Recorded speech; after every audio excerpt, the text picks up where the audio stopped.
안녕하십니까, 롱쇼TV 철우입니다. 자, 오늘은 제가 생방하는 날이지만 오늘 사정상 오늘 뭐 늦게 시작하기도 했고 시장이 제가 좀 여러가지 일들이 있어가지고 녹화로 한번 진행을 해보도록 하겠습니다. 자, 오늘 녹화 내용은 짧은 흐름이나 뭐 이런 것들은 될 수 있으면 배제를 하고요, 종목별 분석은 배제하도록 하겠습니다. 큰 흐름에 대해서만 얘기하도록 하겠습니다. 네, 큰 흐름만. 자, 빨리 들어가 볼게요. 네, 잠시만요. 자, 제가 녹화를 한번 했다가 좀 전에 또 한번 이제 문제가 있어가지고 다시 하게 되네요. 예.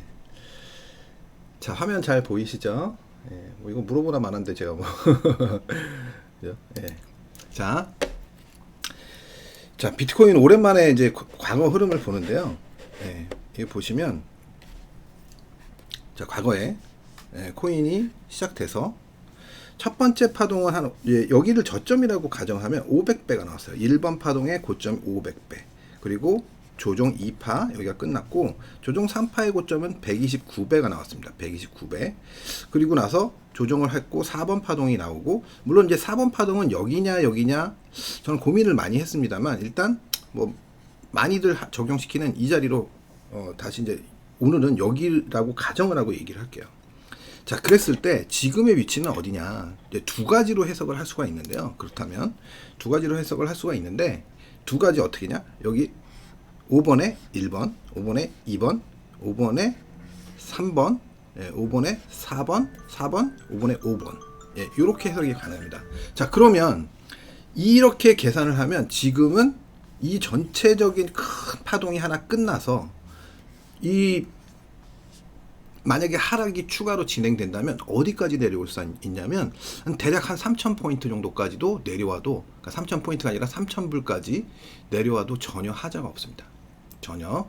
자, 그런데 뭐 여러 가지 논리상 좀 그렇게 보기는 조금 부담은 됩니다. 예, 불가능한 건 아니지만 부담이 됩니다. 그래서 제가 그렇게 보지 않고 다른 해석은 어떻게 되냐면 두 번째입니다. 요거 오늘은 두 가지만 얘기를 할 거예요.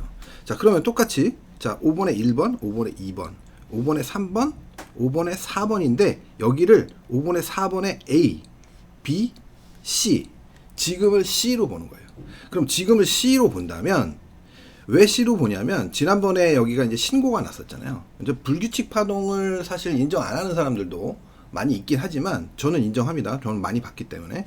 자, 그래서 불규칙 파동이라고 생각하면 5번 파동이 아닌 4번 파동의 B파가 3번 파동의 고점을 돌파했단 말이에요. 그러면 이런 충격 조정이 들어옵니다. 충격 조정이. 그래서 저는 여기서 계속 뭐 이전 파동이 어떻게 됐든 여기서 불규칙 파동이라는 걸 제가 강조를 했었는데요.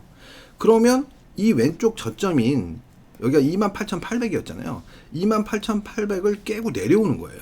근데 그러면 어디까지 가느냐? 이제 그러면 최소한 어디까지 이하로는 내려가면 안 되느냐, 이게 있습니다. 어디냐? 그거는 1번하고 엘리어트 파동에서는 1번하고 4번이 겹치면 안 돼요. 그래서 1번의 고점인 13,880. 제가 최근에 계속 뭐 이 포인트를 제가 얘기를 많이 했죠. 예, 13,880불이라는 이 자리를 깨트리면 안 되는 거예요. 자, 그런데 그럼 아직도 더 내려올 공간이 없는 건 아니죠. 그죠? 예. 근데 제가 이제 뭐 이건 큰 흐름상으로 이제 요 정도 얘기해 놓고, 그럼 조금 디테일하게 들어가서 한번 보면 왜 추가 하락이 좀 없을 것 같은가에 대해서 얘기를 한다면, 자, 이제 뭐 짧은 파동에 대해서는 제가 뭐 더 이상 뭐 얘기하지 않겠습니다. 마지막 파동은 5개로 내려와요, 보통. 예, 그렇기 때문에 큰 흐름상 보면 뭐 쉽게 표현해서, 자, 볼게요. 자, 하나, 둘, 셋, 넷이 뭐 어떻게 돼도 상관없습니다. 예, 이렇게 해가지고 A, B, C가 되든, 그리고 5, 이게 돼요. 예. 그러면, 자, 이렇게 된다고 가정을 해도, 뭐 추가로 내려와도 상관은 없어요. 근데 제가, 뭐, 13,880만 깨지 않으면 추가로 내려와도 상관은 없는데, 하필이면, 제가 이렇게 그어놓은 이 추세의 하단을 이렇게 딱 때렸단 말이에요.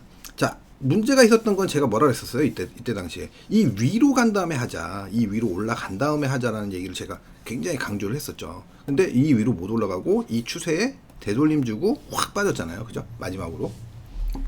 자, 그러면 여기서 신저가 나지 않는가? 그럼 신저가 날 수는 있어요. 나도 상관없어요. 살짝. 예. 나도 되고 안 나도 돼요. 그럼 이거는 깨면 안 되겠죠? 근데 안 나는 게 더 좋겠죠. 그죠? 기본적으로는. 예.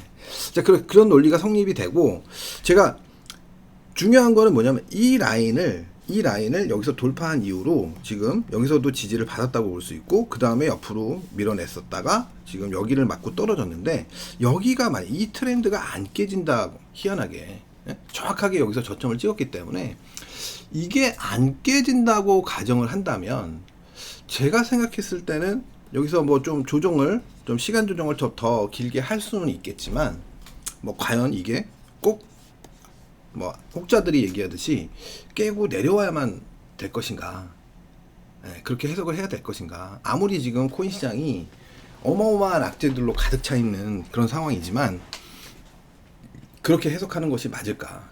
전 이거는 참 의문입니다. 그래서 저는 이렇게 말씀드릴 수 있을 것 같아요.